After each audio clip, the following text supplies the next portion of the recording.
reminder again, if you've missed class, the way you make up for it is you watch the videos for that day that you've missed, and then send me a message on Slack and say, I watched the videos for such and such a date, and you'll get attendance credit. So, okay, a lot of readings, but I assumed you're reading. This is not a substitute for you doing the reading. That's a chance to talk about it. I've already mentioned this essay, No Silver Bullet, probably one of the most important ever published in software engineering, because it gets to the heart of a fallacy that is pervasive and remains pervasive in software engineering, which is that some miraculous technology or methodology or practice or programming language or something will make programming easier. And by easier, I mean you'll bypass everything we talked about in our work. It's like, oh, it's magic. You won't have to test. You can program 10 times faster. And as Brooks points out, there are 4 inescapable essential difficulties in software development. First is software is complex. Now this is an important thing. The complexity increases non-linearly, by which he means it curves up more sharply with program size. As your program grows on size, if it's 4 times as long, it is not just 4 times as complex. It is more like 8 to 10 to 12 times more complex. For the same reason why adding people to a project doesn't help communication. It's all the things that have to work against and with each other in your software. And the internal state space grows exponentially and almost astronomically. In other words, the number of discrete states, and by state I mean the snapshot of all the values of all the variables and pending execution and everything else, as your software grows in size, it goes through the roof. It goes through the roof very quickly. And you can literally end up with pieces of software that are in common use that have an internal potential state space that exceeds the number of atoms in the universe. I mean, it's massive. It's one of the reasons why debugging gets harder, and why you have to choose techniques that try to bound the state spaces, limit them, constrain them, it's why you break your software up into chunks so that you have individual state spaces that are much more manageable, and you limit the communications between the chunks. We've talked a few times in here about Star Citizen.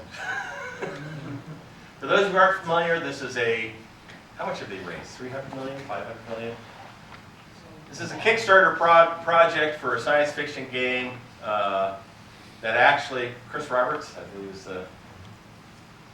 get his name right? Okay, thank you. He's done some successful games in the past, things like Wing Commander and so on.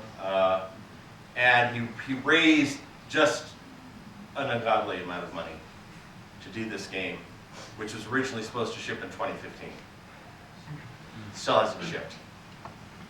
Their current schedule is somewhere 2022, 2024, something like that. Yeah. They have a playable game. No, they don't. And if sold, they have little things, little bits and pieces you can do, but no, it's not. Yeah, not full, but Yeah. there's I haven't invested. yeah. There are people who've invested tens of thousands of dollars. 250 million. 250 million. As of 2018. There you go.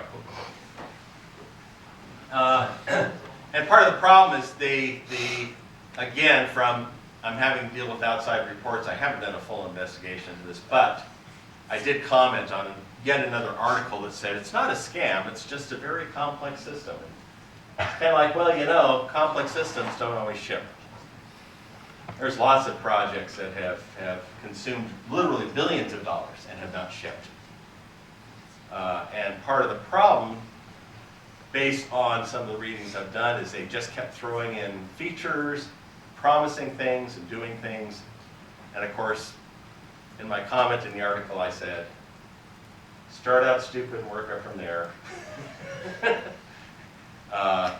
All the important mistakes are made the first day. And the only way to make schedule are features. Right, route features. And I've sort of been doing the opposite. Okay. I have a question. Yeah. So, with that regard, are you a lot more sympathetic towards No Man's Sky, or I actually am, and I have got about 700 hours in No Man's Sky. I bought it, pre-ordered it, got it when it came out, dropped it after 20 hours because it was so disappointing. And I considered that a write-off. And when it came out with their next upgrade, I upgraded to that. I launched and said, this is what they should have had. And they've actually, and since they have not been charging for their upgrades, I still just have that initial payment I made like in 2015 or whenever it first came out. I'm actually very happy with the game, except for their latest update with the power cords and batteries, which I just think is insane. But yeah, It's always a good sign to see a game company continue to work on and develop a game and release updates. yeah, Because it shows that you care about it. yep. Anyway, so but this isn't a class on game design. That would be fun. I would like that. Conformity, huh? Isn't that what half of us are doing? It may well be. Again, as I've said in here, I consider game design the highest expression of computer science. And I mean that quite seriously. Conformity, the code must work with an ever more complex environment. There's a constant pressure to improve or fix existing systems. And the invisibility problem. This is the one where I showed you the snapshots of the building. How do you tell the state of a program? It's hard. It's like trying to do, a building inspection with your hands tied behind you and your eyes blindfolded. You're sort of feeling with your nose, trying not to fall into any gaping shafts. So,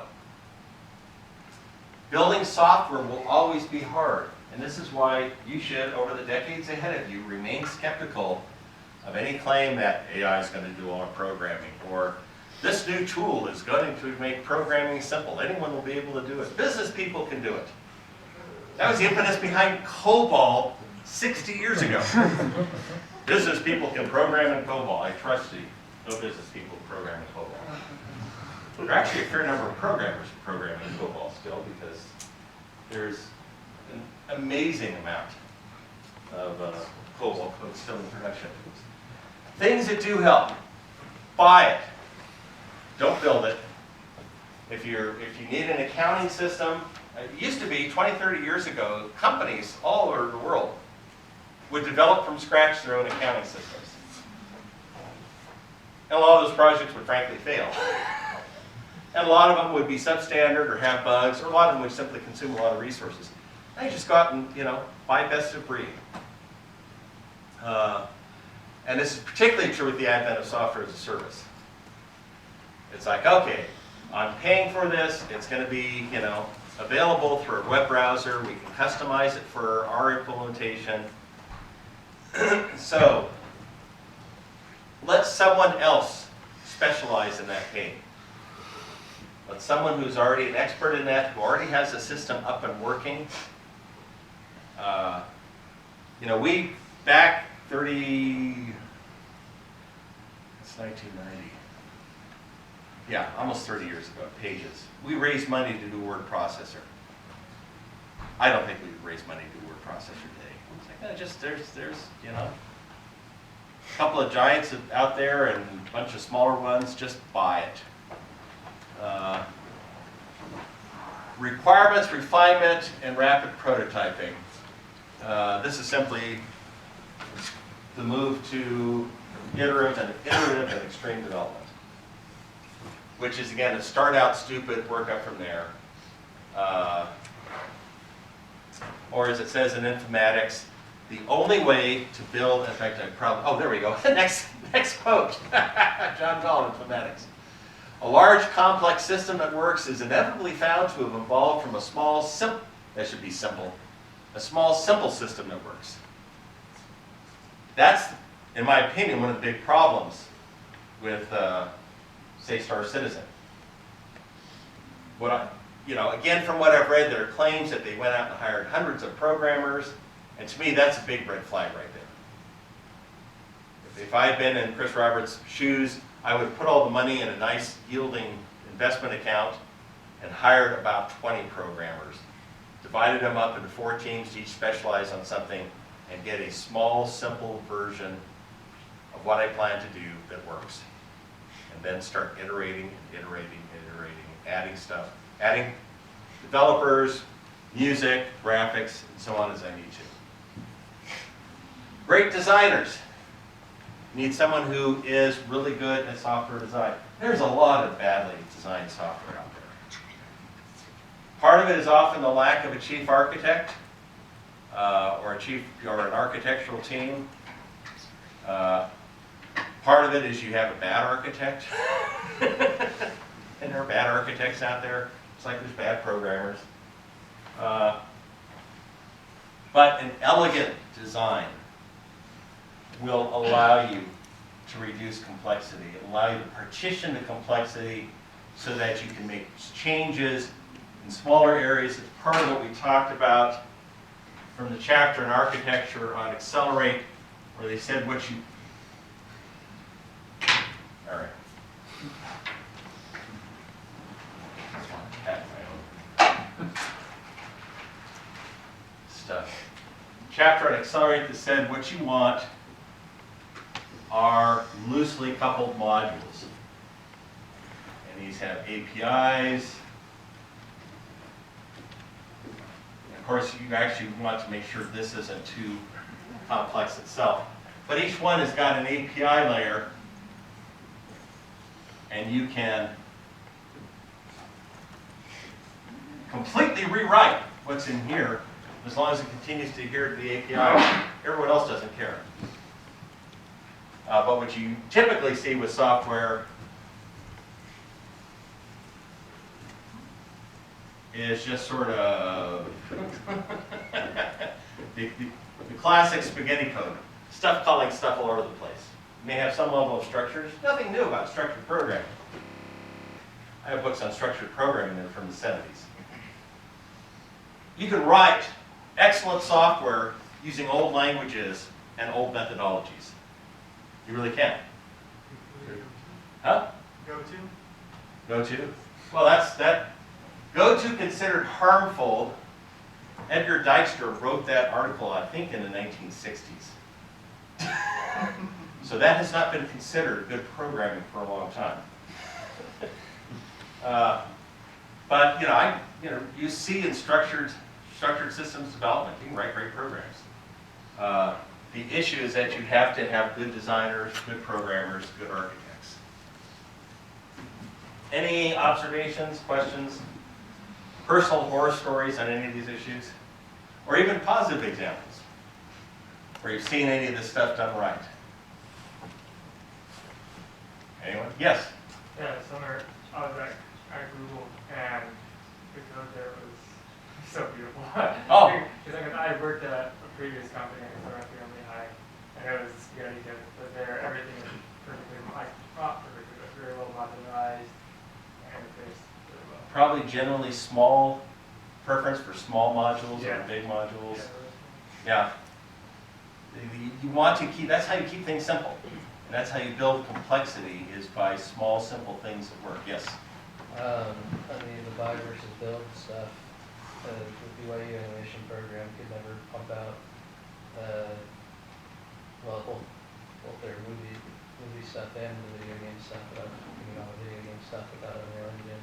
Mm-hmm. As a base, like, you can pump out prototypes for different types of games, just like nearly instantly. Yeah. There's great tools out there. You let other people who have already solved the problem solve it for you. Don't reinvent the wheel, or as I say, the flat tire. Yeah. I'm curious, do you feel like object-oriented programming actually helps with that idea of, because like when you're drawing all the circles and stuff, that seemed very like easily translated to a UML diagram, or do you feel like that's kind of orthogonal? You can do it in any language, basically. In fact, the earliest object-oriented compilers, which were things like Objective-C and the early C++ compilers, simply spat out C. They simply hid that complexity from you, and they would compile it, and they would actually compile to the C programming language and then do the stuff. So you can do the same thing in procedural languages. You can do it, there's big, push on functional languages in doing it. You've got service-oriented architectures. So the short answer is yes. Most of the advances you see in procedural, object-oriented, service-oriented languages are with the intent of helping you to control complexity. The idea of information hiding, of API-driven programming, and so on, is a means of doing that. But you have to do it right. You still have to do it well.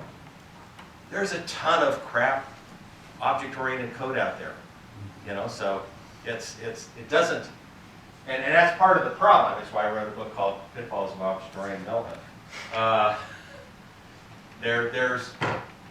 You can write bad code in any language. You can write good code in any language. At heart, all you've got underneath is a Turing machine. It's sort of how many levels. You can write great code in assembly language. Actually, one of my earliest experiences with really good, elegant code was a game called, oh gosh, I get the name wrong. I believe it was Interstellar Empires. It's for the Apple II. It was written in BASIC, okay? And BASIC is yeah, a language to be avoided. But it was written by an electrical engineer. And this was the cleanest, most structured, most readable base. And when you got the game, you actually got all the source code. Because it just, BASIC is interpreted. And it's not an Apple II, so you're just running against the Apple interpreter. And I remember reading it and just being in awe at how well written the code was. And how clean it was. Anyway, yeah. I remember discovering at one point that the original Roller Coaster Tycoon was written entirely in assembly. Yeah. From the ground up. I've written code entirely in assembly. I'm sorry. Oh no, I like assembly. But I was doing it back in an era. I mean, when I did Sundog, I had to do. I have. In fact, I've been talking on the phone and trading emails with Wayne Holder, who did Sundog with me. He's been looking through some of the Atari ST code, which was a later version of the Apple II I did, but. I was looking through my archives. I still have my source code for my 6502/P code disassembler that I wrote because I disassembled Apple Pascal, UCSD Pascal, much like Java used a bytecode. It was called P code. And you had a P code interpreter. So you compiled the P code and you had an interpreter that ran it. And I wrote, because I was having issues with the P code interpreter, I wrote a disassembler, so I disassembled the entire operating system in the P code interpreter. And since we didn't have interrupt-driven programming, we put the event loop inside the inner loop of the interpreter, which of course was constantly fetching and executing, looking up and executing P codes. And that's where we stuck in for stuff to test, like for button up and button down and so on and so forth. It was great stuff. Anyway. But I'm an old fart. There you go. Okay, now, his chapter 17, I assumed you've all read this. He's basically talking about this. I love this sentence. His article came out in 1986, and a bunch of people objected to it. He said, oh, no, you can do this, you can do this. And he says, I noticed that none of the nostrums, nostrum, for those who don't know, is sort of, fake medicine, published so vigorously have not had the dramatic effect. Brad Cox, who's behind Objective-C, had this whole idea of software components that you would just plug in together, software Lego building blocks. It's been tried a number of times. It's always failed. And it's always failed because you're immediately constrained by the building block. And you always want to do something or need to do something outside of it. Plus, the building block has to assume that it can anticipate the full state space of what it has to deal with and handle every condition that's going to be thrown at it. And like I said, the reuse push to the 90s failed utterly. Apparently someone had published or offered the vanilla framework, which I'd never heard of. Object-oriented development was seen as a panacea, that this was going to solve everything. No. I agree. The silver bullet stuff, I still see it all the time. I mean, how many of you have seen some language / methodology / technology / IDE published as this is going to solve the programming problem? Programmer is going to write 2, 3, 4 times faster than they had before. Okay? I've been hearing that for 40 years. Doesn't happen. And the idea that AI is going to somehow replace us as programmers is in the same thing. First, in fact, I have only ever created one meme in my entire life. And I did this. Let's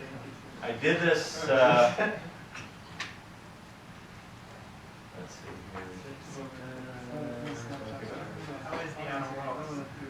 How is it? Oh, Outer World. I spent what I thought was about 5 minutes on it, an hour had passed. It's dangerous. It's dangerous. It's a game that is designed for me. That's a game at some point that way. Yeah, it's oh man, I'm in so much trouble. So much trouble. Play the new game.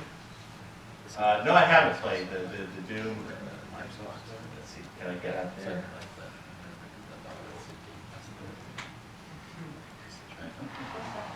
Come on. Oh, I know where it is. It's here. Yeah. Here. There we go.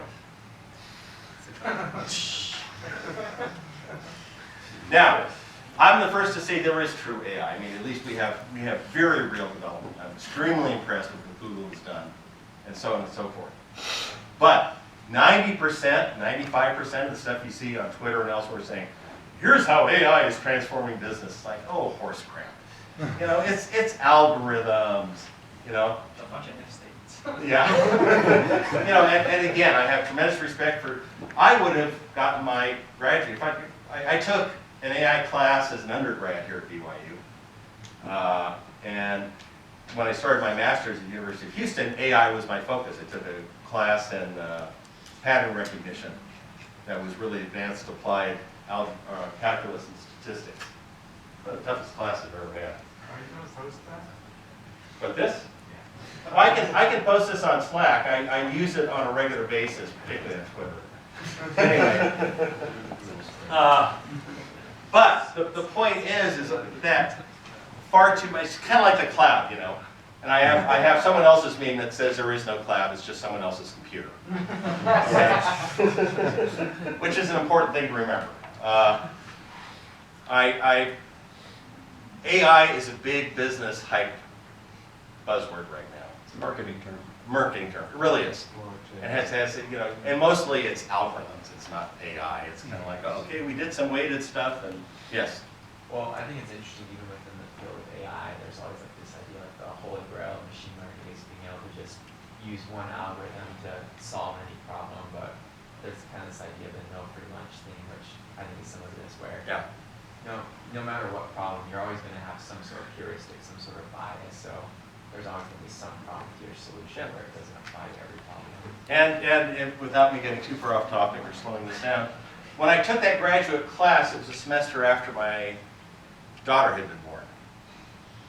And I was utterly fascinated to be taking this AI class and studying things like computer vision, computer learning,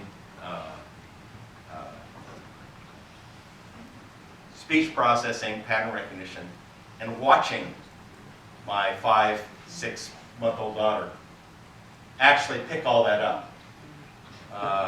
It gave me a profound appreciation for human intelligence and what we do effortlessly, and how hard it is with computers. We solve a lot of little problems extremely well. It's the general problems that are harder. That's where I think Google's DeepMind and a few of the other projects really are breaking significant ground. The fact that computers can now beat anyone at Go. That's what we used in my class. And back then it was just sort of seen as a very, very long term, and if humans would ever be able to beat, or computers would keep humans at going. Now they do it very handily, which is a bit scary. But fun. Now we just need to combine that with Boston Dynamics. We're in real trouble.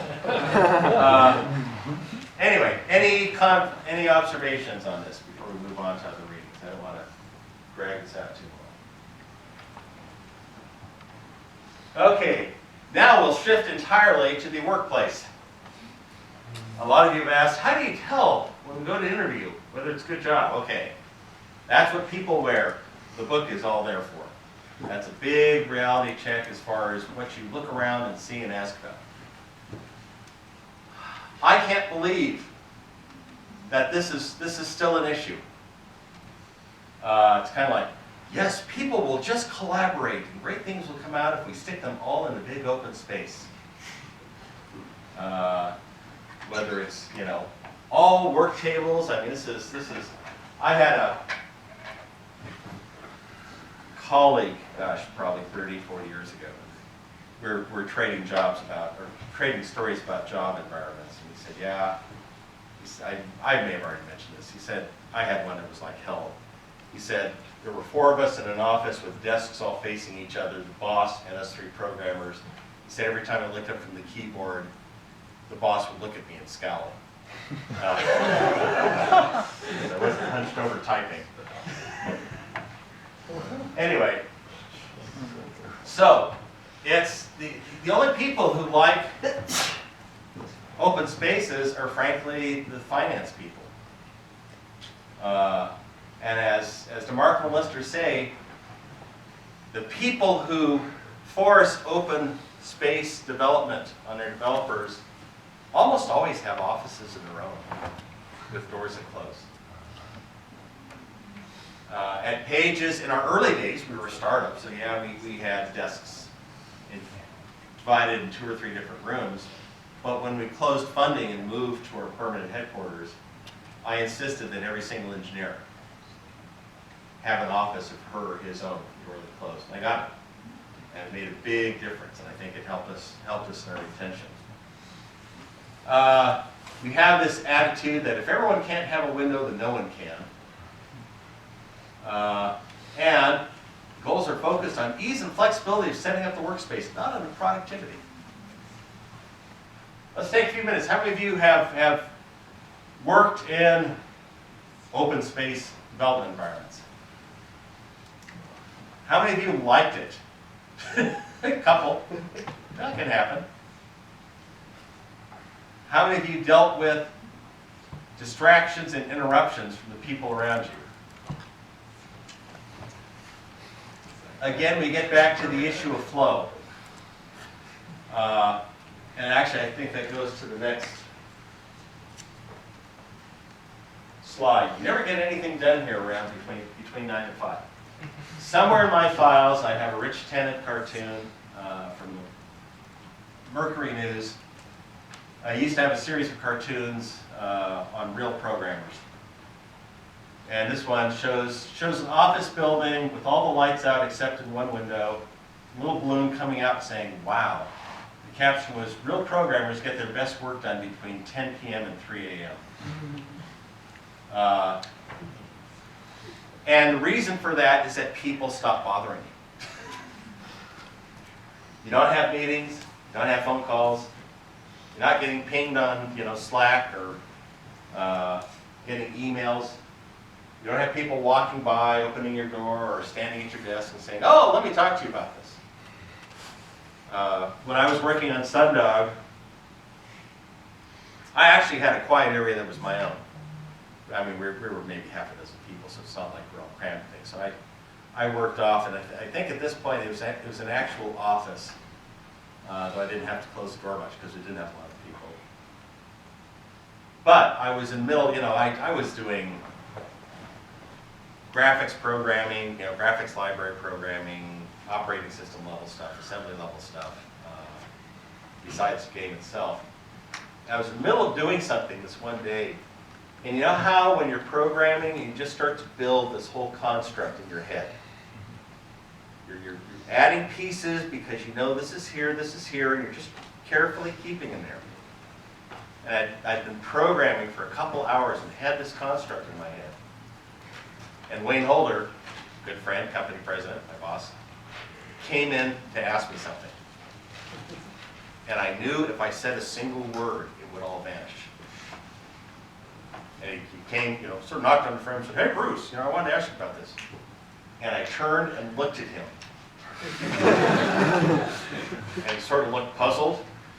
He said, "Well, can I ask you about this?" And I didn't say a word, I just stared at him. And finally he was like, "Well, okay."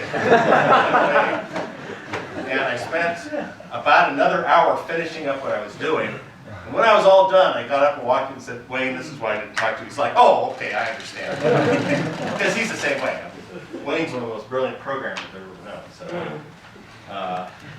he says, "I'm sorry, I didn't realize what was happening." It's like, I would have lost it all. At Pages, my best programming was at night.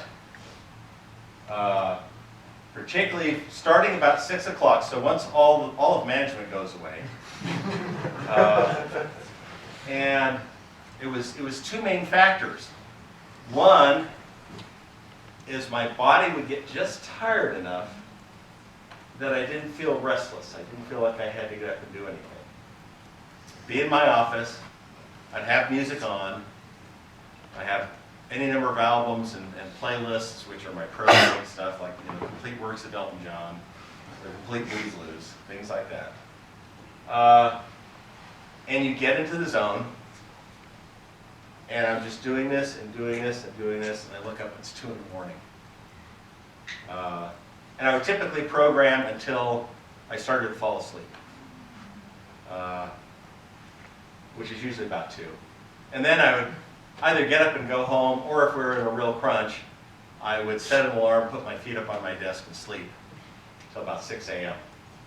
Wake up, get out, walk around the building a few times, go back and start programming again. So this is a problem. And you've got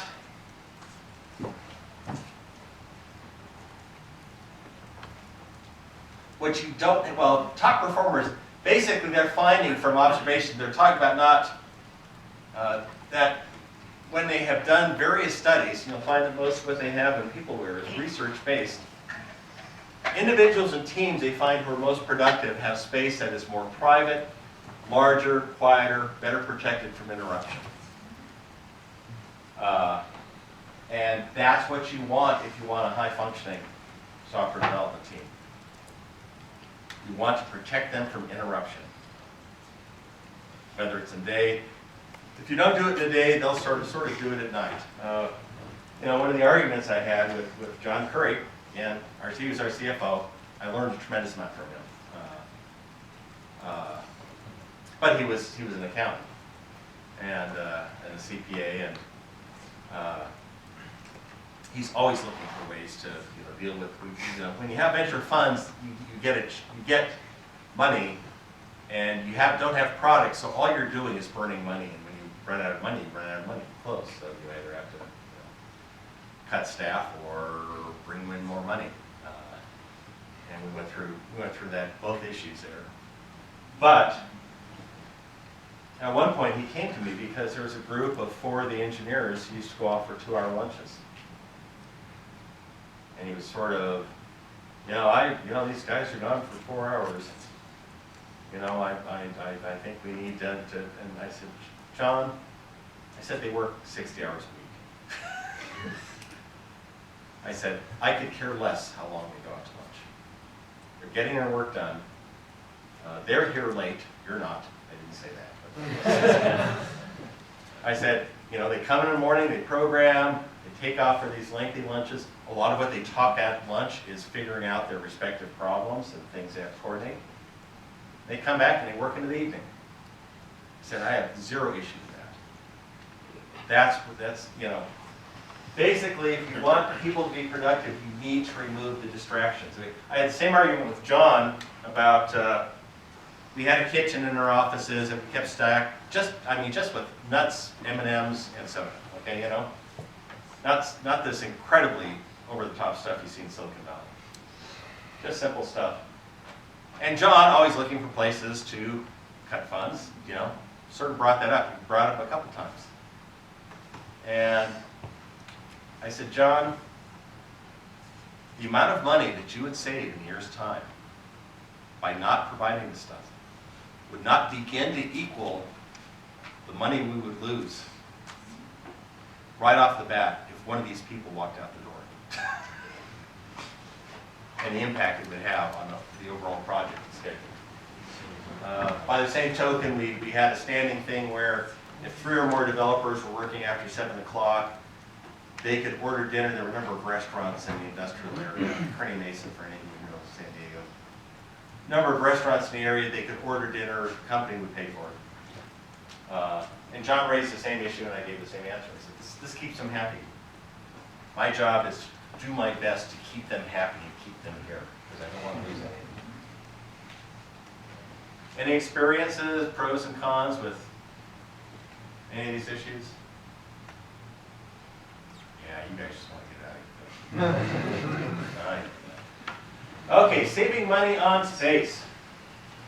Okay, we're back here. Cost-saving trends towards less privacy, less dedicated space, more noise. The cost of workspace is only a small fraction of the cost of development.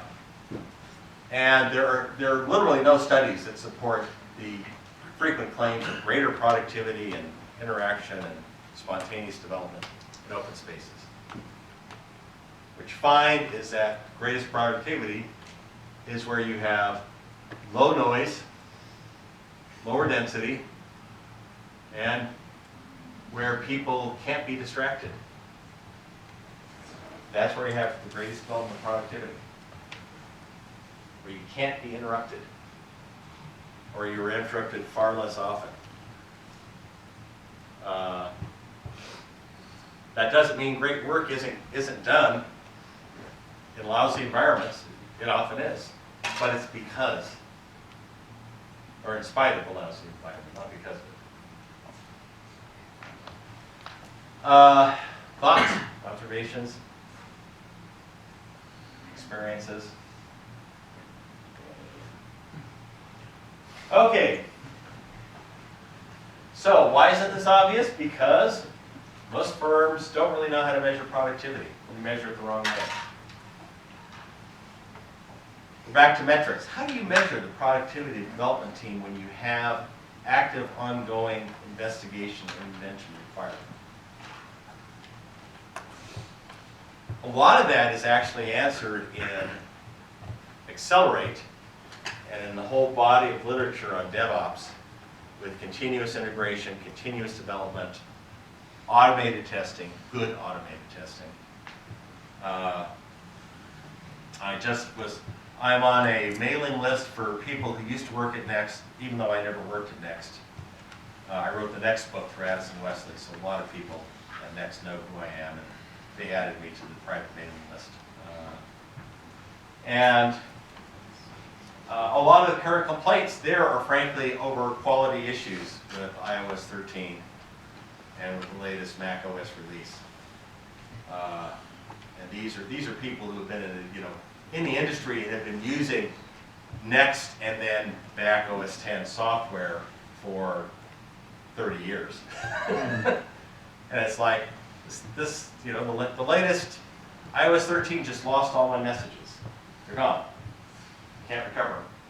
My whole message history just vanished. And they said, aren't they doing testing? And someone else said, of course they're doing automated testing. The problem is they're not getting coverage in the right areas, and they keep trying to cram in features. Yeah. In my mission, we had there was a bit of a epidemic because we had the new iPads, and when the iOS 10 release came out, about half the missionaries lost all of their data. Oh God. Because it just wiped their entire iPads. So the problem here is that most companies don't know or don't care to know how to really measure productivity. They do everything pretty much on a short-term bottom line. They're worried about the next quarter. They're not worried about the long-term viability of their software or the quality necessary. But as DeMarco and Lister say, they have found differences of up to 10 to 1 in productivity from one software development organization to another. It says, shouldn't you know where you stand? Shouldn't you try to figure out how to measure this?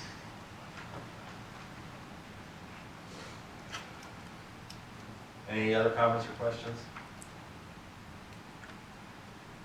Okay, brain time versus body time, the flow state. Okay, you guys all know what flow state is.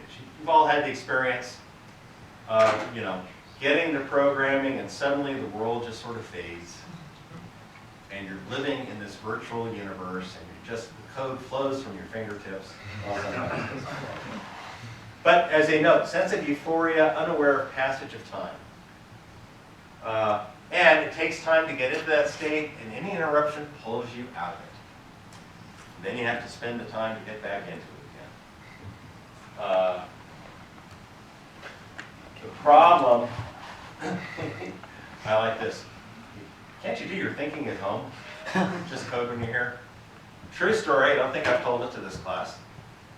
I worked for a year at a company called Modern Labs. They did data acquisition units that would sit on like smokestacks, sample the gases, determine what was coming out, and then report it back so that companies could monitor their own emissions and report stuff to the EPA and so on. And the company was starting a brand new line. They had several existing models of these data acquisition devices. They were starting a brand new line of them, codenamed Tabasco. I was the lead engineering programmer, and I had to come up with the software architecture for it. And I had an office, I had a desk, though my door was usually open. And up until then, I also ran computers for the engineering department, so I was the system administrator as well. And had one other programmer, Guy Garth, a great programmer, good friend. But I had to figure out the architecture for this. And I knew the hardware specs. It was, embedded 6502 processor. Guy and I had talked heavily and decided we were going to use a fourth programming language. Any of you ever programmed with fourth? It's a stack-oriented language, heavily threaded, which gives it the virtue of being extremely flexible because you can basically define functions very, very, I don't know how to describe it, very quickly and easily. Anyway, and it'll fit in very tight places because of how it's threaded. So I sort of cleared the decks of any of the things I had to do. And for 3 weeks, I sat in my office with my feet up on my desk staring at the ceiling. And during that time, I was simply thinking about everything we were going to have to do. I was running through case after case. It's got to do this, it's got to do this. Can we do this? No, we can't do that. Now, at Modern Labs, I actually had two managers. One was Steve Goldberg, the VP of Engineering, who was one of the co-founders of the company. Brilliant, nice guy. I really liked him. He liked me. He was the one who hired me. But I also had a line manager who was non-technical, who was just sort of a, I don't know what his title was, but he was sort of between me and the company president. And he would walk by my office a couple times a day and glare at me every time because I wasn't doing anything. And I think the first few times he said, well, what are you doing? I said, I am working on the architecture of the Vasco system. And for 3 weeks, once or twice a day, he'd walk in and just sort of glare disapprovingly at me. And I ignored him. I was an arrogant programmer. And after 3 weeks, I realized I had thought through everything. I literally put my feet on the floor, pulled over a graph pad, of course it's always a graph paper, and just started sketching out the architecture, page after page, of what we needed to do, what the various components would be, and so on. And that's what we designed and built. What was necessary was that thinking time. That just taking the time to think things through, to consider the full scope of what we had to handle, what all the problems were going to be, what the roadblocks were going to be, what our constraints were on the system, and so on and so forth. how many of you any of you have stories of trying to get programming done and being interrupted and going in and out of flow like that? Anyone? Anyone? Yeah. Well, it's not programming, but I have a very similar story to the one that you just shared. And I think it kind of goes along with this, that you gotta kind of just sit down and work towards it, even though you might not have something to show for it for a little while. Because it was like in eighth or ninth grade, I was in a yearbook class, and the teacher didn't organize the students well enough to take pictures of the things we needed pictures for the yearbook.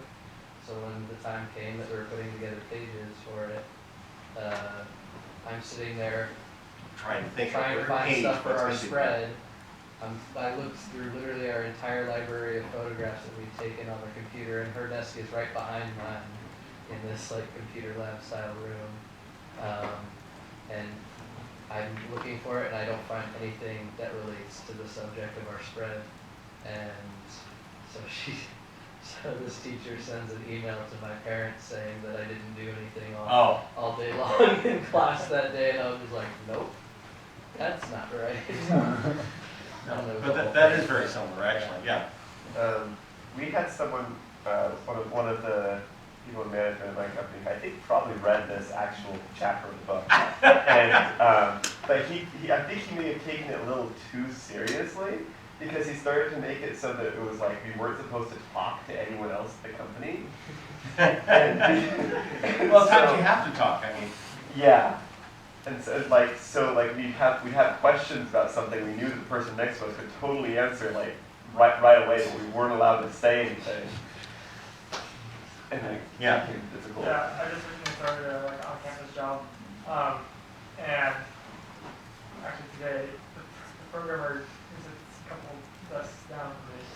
I think he programmed out loud, and he's like, "No, are you kidding me?" And he was telling me the whole time, and it was like. Why you need an hour offices thing. with doors? And I was like ready to like check Yeah. Shut up. Well, my daughter Chris that I mentioned, who's a senior software engineer at company, anyway, medtech company.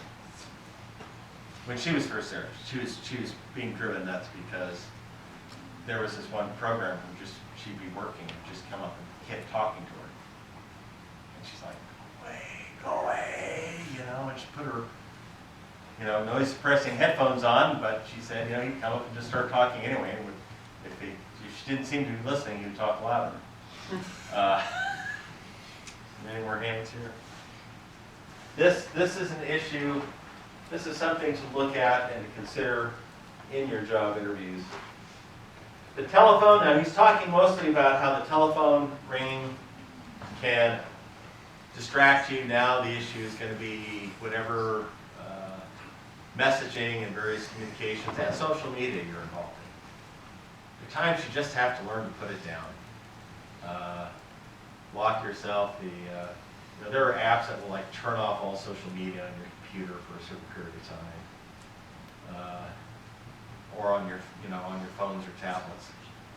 The point here is you have to be willing, as he says, shut off the distractions. Bring back the door. Again, this is a case where they say if everyone can't have a door, then no one can. Well, if I have a company whose revenues are going to be based on me delivering new or revised software products on a certain schedule basis, yeah, I'm going to make sure all the people who have to actually do that work have offices with doors. And it doesn't, offices don't even have to be one-on-one. You can have offices with 2 or 3 people in them if they're all working on the same thing. But you want a way of saying, don't bother me. Now, counterpoint on this, and this is a management failure more than a programming failure, but sometimes what you will see is programmers hiding out. Where you have offices with doors, you'll have programmers who will just come to work, shut the door, stay there, and go home. And no one ever talks to them. Now, it's up to whoever is the team manager, team leader, whatever the role is, and other programmers to make sure that person is actually being talked to and is contributing. Because sometimes that will go on for weeks or even months, and then you'll find they really aren't getting anything done. Which is another reason why you want continuous integration and continuous development, because that pretty much uncovers hiding out very quickly. Now, you don't want to pour music into a workspace. What music are you going to choose that everyone is going to like? Okay. Some people might say, yeah, I like that. And other people are like, just kill me now. Turning my volume up to 9 on my iPhone. Yes? So I was just wondering, so if you're saying we want to eliminate distractions, what was your recommendation for workspace communication? Work-based communication? We had areas where we could hang out together. The kitchen was actually pretty popular. We had some other places, and you want, if you read The Timeless Way of Building by Thomas Alexander, which is a book I would recommend reading at some point. You want to have the isolation, but you want to have areas in the hallway, actual sit-down areas, people, places where there are times, you also experience this. You know what it's like when you're programming and you're stuck and you're just not producing anything. If you're at home, what you do is you fire up a video game, or Netflix or whatever. At work, it's like you've got a lounge, you've got a kitchen, you have some place where you can go and just sort of sit and talk with people until your subconscious finally comes up and says, hey, wait, I know a new thing to try. So you want to encourage, as it says here, areas where you have opportunity for spontaneous interaction. And set that up. It's again what those 4 programmers went out to lunch together almost every day. They talked about a lot of things, but they also always talked about the product and what they were doing and were exchanging ideas. Yes? What's your thoughts on a cubicle versus an office? If you're going to do cubicles, what you want are the cubicles to be high enough so that when you're sitting and working, you don't see anyone, no one sees you.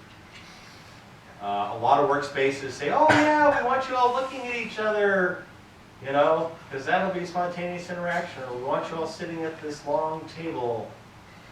That's sort of the Japanese style of programming.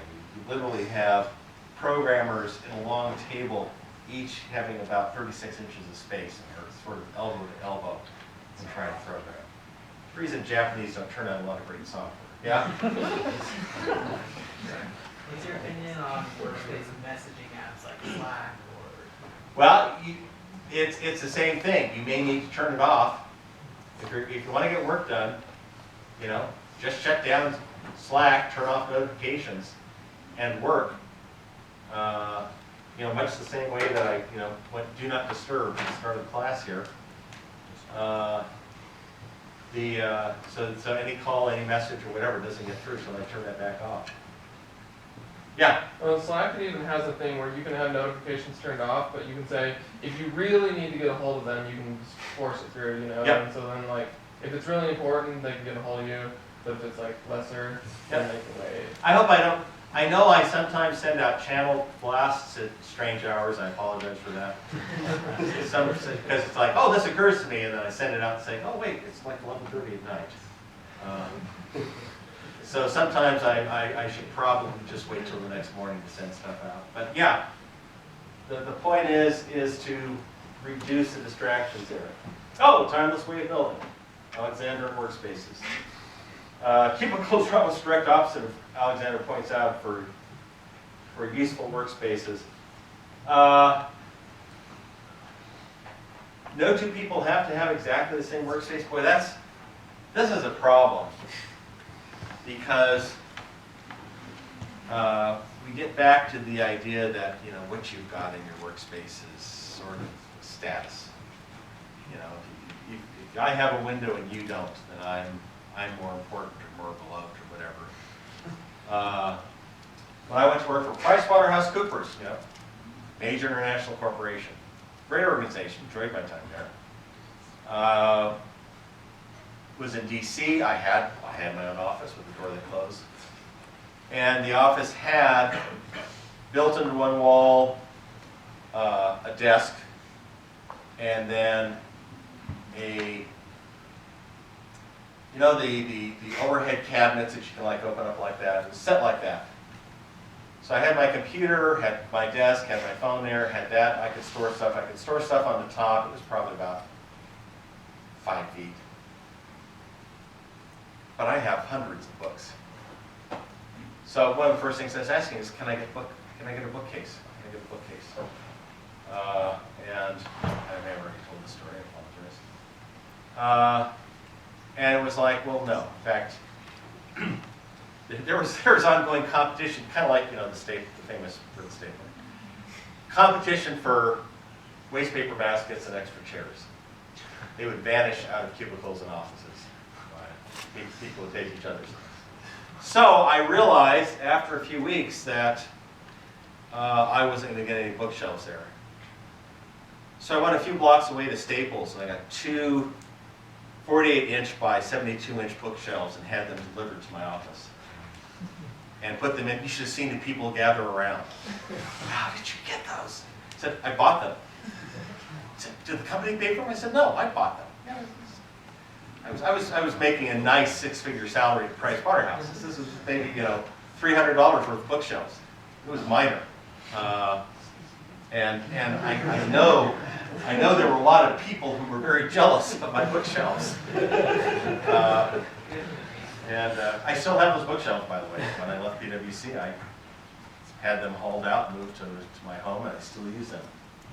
Someday I will film my office and bring it in so you can see my office home. Now, accelerate chapter 9. We're going to get through all this, trust me.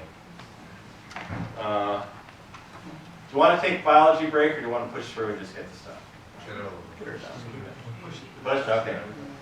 I'll make this quick because, again, oh yeah, and of course, if you really have to take a biology break, you always leave. But everyone knows what you're doing. Anyway. I apologize. Anyway, accelerate chapter 9.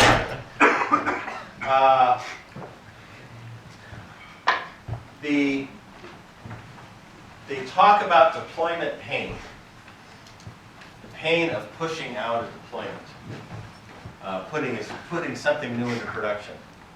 How many of you have already worked or are working in situations where you have to push something into production, or have pushed something into production, and go through the drill of testing everything and trying to get it right, and then of course the bugs that always show up like 30 seconds after you push it into production.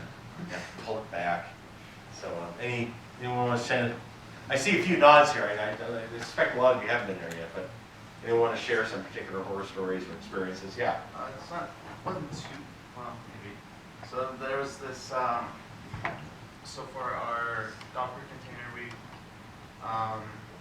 thought we were spinning up, what was it, like 15 or 20 children that would work on jobs, but the settings weren't set correctly, so it was only making 2 at a time, so it was being really slow. So we fixed it and we pushed it into production, and it turns out that the space that we were given for that Docker container actually only had room for 2. Oh. And so every time that it would try to create a child, it would run out of room, and so then it would wait for another child to end, but it didn't have room for that one to finish, so we had to make a hotfix for that. Yep. Well, I don't remember what we ended up doing, but we just ended up giving it more resources, but yeah, that was just something we didn't know. Well, the question here is, are deployments feared, and are they disruptive to the work schedule? Now, this is very, again, heavily oriented towards DevOps. How many have actual experience with DevOps? I'm not one of those, by the way. I've worked with consulting teams that have recommended DevOps approaches and have had DevOps experts on them. I personally have never done software development and deployment in a DevOps environment. Done a lot of reading on it, and frankly, I think most of what they've got there is really good stuff. It's one of the reasons why you have Accelerate. Is one of the reading things. But what you want to do is, well, you basically want to do what they talk about. To reduce deployment pain, you want to automate the development as much as possible, not the programming per se, but the whole process of integration and testing and deployment. And particularly very rigorous testing so that you don't have the crashing in and out of production. And the reason you want this is because of bad things that can happen. One of the cases I got called into as part of a group to interview was a large finance company. Their customer-facing credit card website went down for 12 hours on a Saturday. Unreachable, unfunctional. What they had done, and this is what we discovered. No, I put mine back there. Good. Try and keep from losing. Basically, what you had is you had all the stuff you would sort of expect. You had load balancers, and you had various, what's the phrase I'm looking for? It'll come to me. Anyway, very specialized, XML processors, there we go. So you had dedicated XML parsers and, more load balancers and everything else. But guess what? It all came down to literally one computer. No virtualization. It was software running right on the hardware of this one computer. And what they had done was they had taken it down. They did have scheduled downtime. So that Saturday morning in the wee small hours, they took it down and moved a new build out there. Said new build apparently had not been adequately tested because about as soon as they spun it up, they started having problems and issues and crashing. And they did not have an automated process to restore what was there previously. It took them 12 hours to create a build of the previous version of the software and get it on there. And they were down for 12 hours. This is a company whose merest catchphrase you would recognize. And we went and found all this, and there were a lot of other issues they had with lack of monitoring and so on. But this was the core problem. And so what we said is, no, you should have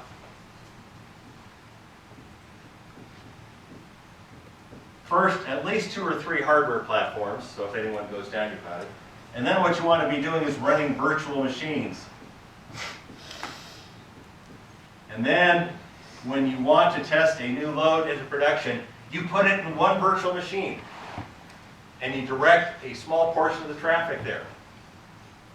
And you make sure it works. And if it works, then you do that across all the virtual machines. And you keep a virtual machine somewhere with your old stuff. And if somehow this fails, then immediately you start loading your old stuff back onto the virtual machines. Now again, this review was probably, I want to say 10 years ago. But even then, this was not rocket science. But the old system had been there for probably 10 or 15 years. And it had been upgraded and it had done some certain things, but no one had ever really done the deployment analysis that they needed to. Now, what they talk about is that when the process of going through deployment or simply trying to finish up becomes painful, you get burnout. Do it because of the work overload. They're actually asking more of you than you have time for. Lack of control, inability to influence decisions that affect your job. Any of you ever been in that situation? Seen things that are being done, you know it's the wrong choice, but management will not listen to you until it's too late. Insufficient rewards. That can be financial. It can, in terms of salary. Any of you have had jobs where you've had salary issues? This is a tricky one. My daughter Crystal, after a couple of years of very successful work at her current job, realized that new hires. What was it doing? Oh. That new hires with is it what?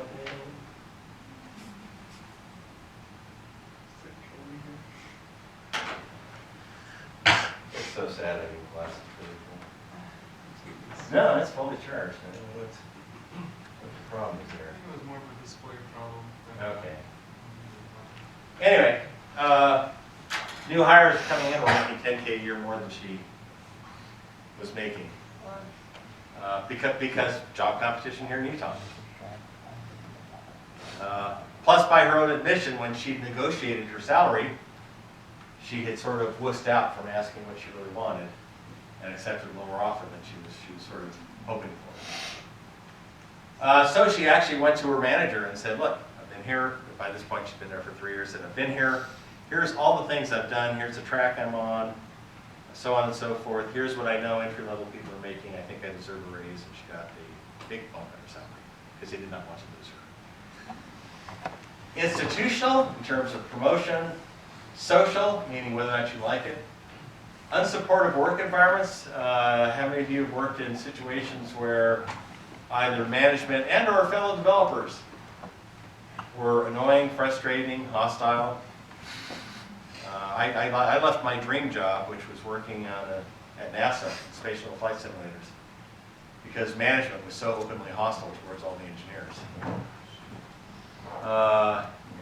Absence of fairness in decision-making by value conflict between the organization and individuals. I have burned out. I burned out at FTL Games. While working on version 2.0 of Sundog, I was working very long hours. There were certain things that I had sort of expected and felt had been committed to me. And when it became clear probably about 3 or 4 months before I finished version 2.0 that wasn't going to happen. And I finished version 2.0 anyway, and I resigned a week later. And I did not program for money for 4 years.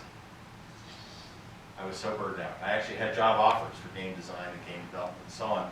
And I started on some startup efforts, and then after a few weeks said, no, I just can't do this. Fortunately, my great good fortune, I had a side career in writing and was immediately offered basically a full-time salary to write for Byte Magazine, which was the leading PC magazine back in that era. It was 1985, or actually 84. Anyway, but it was not, I left in October of 84, and it was almost exactly 4 years later in the fall of 88, that I was living in Santa Cruz. I was in need of work for various reasons, and a contract programming job at Apple that I've already referenced here came open. I sort of approached it gingerly and said, hey, I like this. Interesting thing was I did not burn out at Pages. And I think it was for a lot of the factors here. I was happy with the money. I was the chief architect, so I had a lot of control. It was great work. It was interesting work. All things considered, it was a well-run company, and I worked in fact, I frankly worked longer hours at Pages than I did at Oasis Systems / FTL Games, but I never burned out. I was quite happy. Now, after Pages closed, some of the engineers were starting a new startup, and I said, no thanks. I think I've done all the startups I'm going to do. And got into consulting, which paid a lot better and allowed me to quit anytime I want. Okay, how to fight or reduce burnout, improve the organizational culture. Remember the chart we had a few weeks ago? Generative rather than bureaucratic, pathological. Reduce or eliminate deployment pain. Hire and empower effective leaders. Leadership is highly neglected in IT. A good leader, you will just, walk through fire for. A bad leader, you'll say, yeah, I'm out of here. Invest in best practices wisely, which means don't adopt brand new practices or technologies for mission critical products that have a short term. Use pilot projects, use training. Figure out how and if it works for your organization.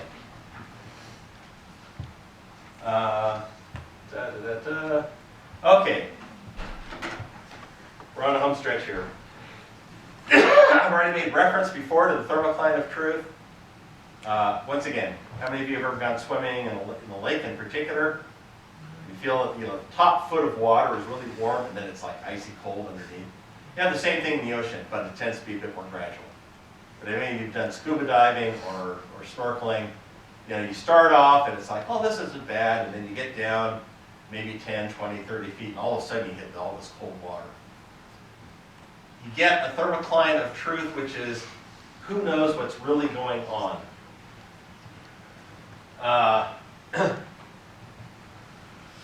When I do reviews of troubled projects for corporations, the first thing I do is I talk to a lot of people. And I especially talk to the engineers in the trenches. And I talk to several, actually as many as I can. One or two may be particularly disgruntled or have an axe to grind or whatever. But I can tell you that after I've talked to about 7 or 8 engineers in the trenches, I can tell you exactly what's wrong with the project. And the irony about my role as a consultant is that upper management could find out the same thing if they just go down and talk to the engineers themselves. But that's where the thermocline comes in. They don't go down to talk to them, or for reasons, the engineers are afraid to be honest with them. Upper management often does not welcome, actually, upper management seldom welcomes bad news. And what you get, going back to the thermocline diagram, it's like over here, it's like, oh yeah, this project's in real trouble, this project's in real trouble. You get a certain level of management that says, well, it's not so bad. Well, it's actually, it's great. We're going to ship on time. And what happens is the level at which truth changes to happy talk starts off down low in the organization. And the closer you get to the deadline, the further up it goes. One of the classic stories for me on this was I got dragged into Y2K remediation at Fannie Mae. Carol Teasley was in charge. One of those bosses that I would walk through fire for. She was great. So a good friend. And she was put in charge of Y2K remediation for all of Fannie Mae. And their deadline was she wanted to have all systems remediated by the end of 1998, a full year in advance. So she set up a schedule for all the remediation to happen by the end of 1997, and then have a full year for testing and shaking out. So she had all the division heads from all over Fannie Mae basically reporting to her weekly, and they would do red, yellow, green on their progress. So we're getting towards the end of 1997, and everyone's been reporting green with a few yellows. Once more, we're at the 3-week rule. First meeting she has in December with the same group. She goes in and all the reports are yellow and red. Suddenly, this changed, and I wasn't there. She talked to me about it afterwards. She said they all went through and showed this. And she said she stood up and looked at the group and said, "Tell me what you know now that you did not know a week ago."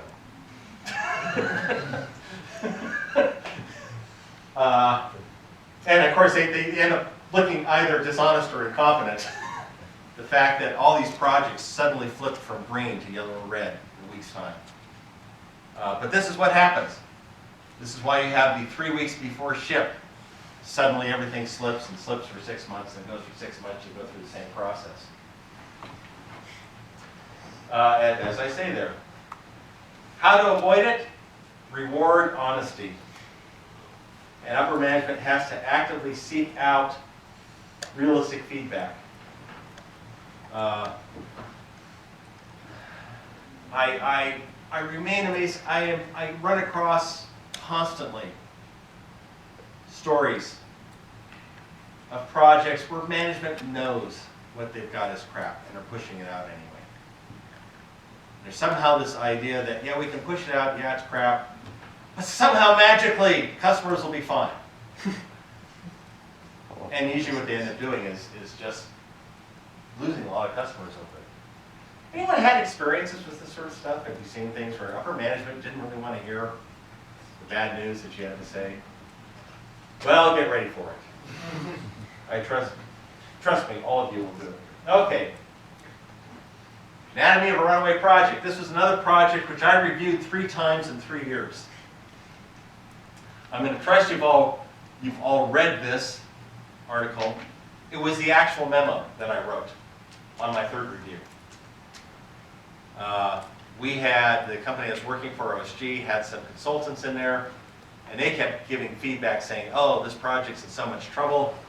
And I came in and did 1 review, and they said, you know, the upper management, senior vice president who was in charge of this said, thank you, we'll correct this. A year later, we're still hearing the same thing, and I went in again, and if anything, things were worse. And I basically did a review and made a report, and they said, oh yeah, you know, we'll fix this.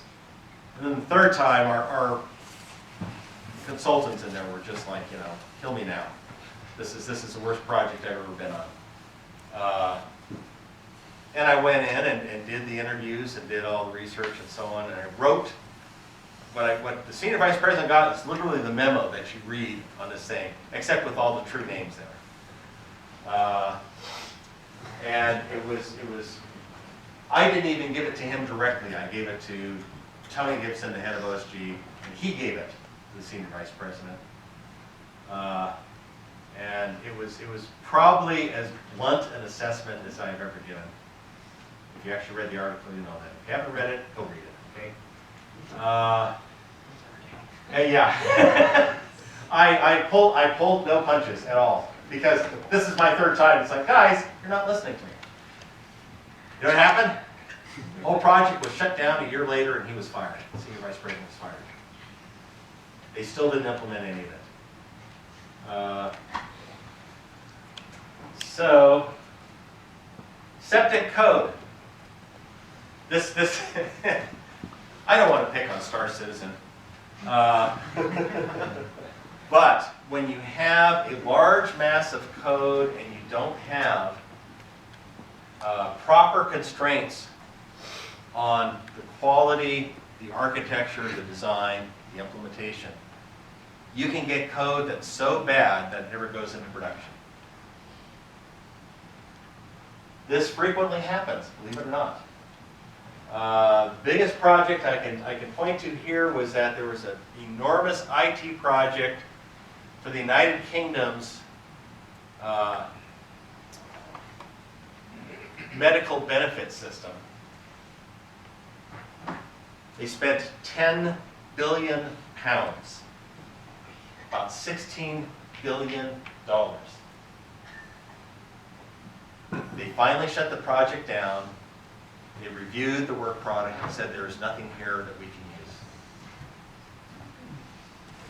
The government burned through $16 billion and had nothing that could be put into production. And part of the problem is that code can get so bad that the only solution is to throw it out and start over from scratch.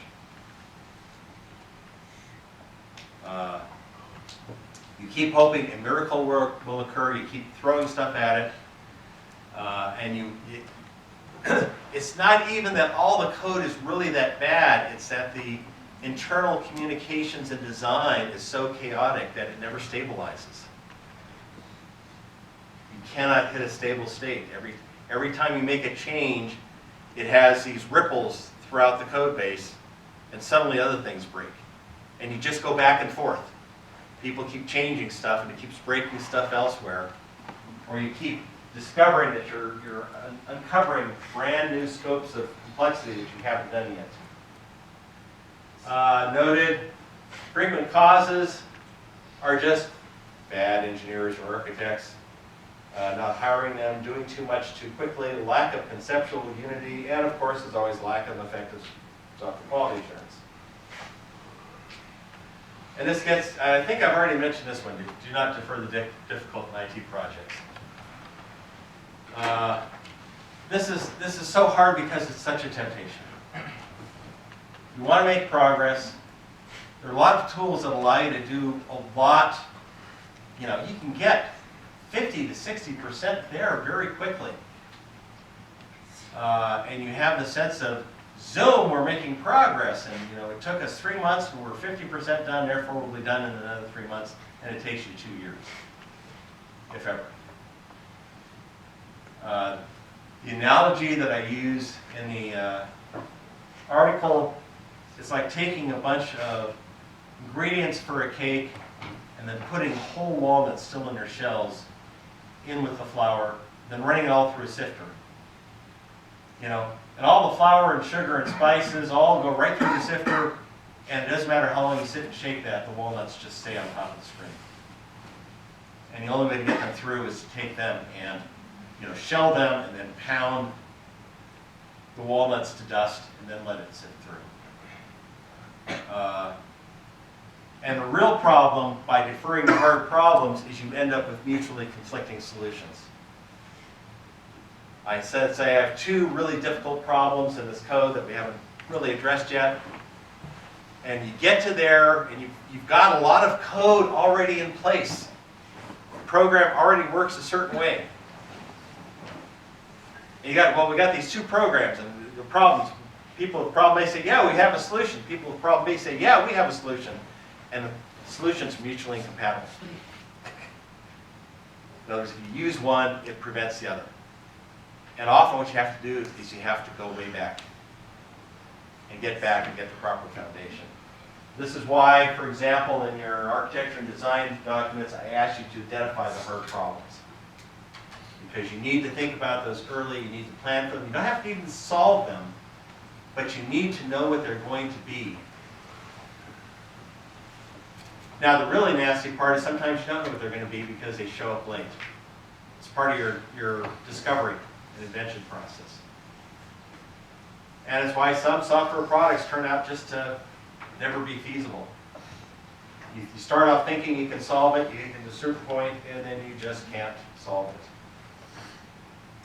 Okay. Bless your hearts. That was the longest sitting lecture you've had all semester. By Saturday, latest team status report, including billable hours, watch your next podcast. By Monday, Peopleware parts 3 and 4, as you've already discovered, it's a fast read. Accelerate chapter 10. So that's all we're going to cover in lecture and class next week. I would advise you to start working on Webster 3. There are, I believe it's 3 groups of pitfalls in Webster 7. So just pace yourself and do 1 a week. Or if you want, you know, you can wait 3 weeks and do it. We'll do the first demos in 3 weeks on the 18th, midterm on the 25th. Any other questions? You've all been good. Very few of you have fallen asleep. I appreciate that. Yes? So you can answer this maybe on Slack or something, Uh-huh. or maybe post any articles or anything, but I'd be interested in hearing your thoughts about, because one of the slides was talking about burnout a bunch. Uh-huh. And being interested in getting into the video game industry. There's a lot of discussion Oh. right now about crunch, and a lot of people are turning towards potentially doing a lot more unionizing in the Yep. industry, and I'd be interested in hearing kind of your thoughts. And it doesn't need to be now because everybody probably. No, we won't talk about that now, but I actually advise you bring it up in a future class, sometime over the next week or 2. Because unions are really Generally speaking, I have some issues with unionization, but to be quite frank, I have profound sympathy for the developers. And if the businesses are going to abuse them that badly, then my attitude is sort of like, heck yeah, unionize them. It's a real issue, and yes, I read articles all the time on some of the horrific management practices in game programming. You know, very long hours, little security. You know, they'll close down at a moment's notice, so you're going to have a lot of security. And you know, and part of the problem is that games, the bar has been raised so steeply for games that it's hard. It's harder to do a game. I think this is frankly behind over the last 10 years, the sudden advent of 8-bit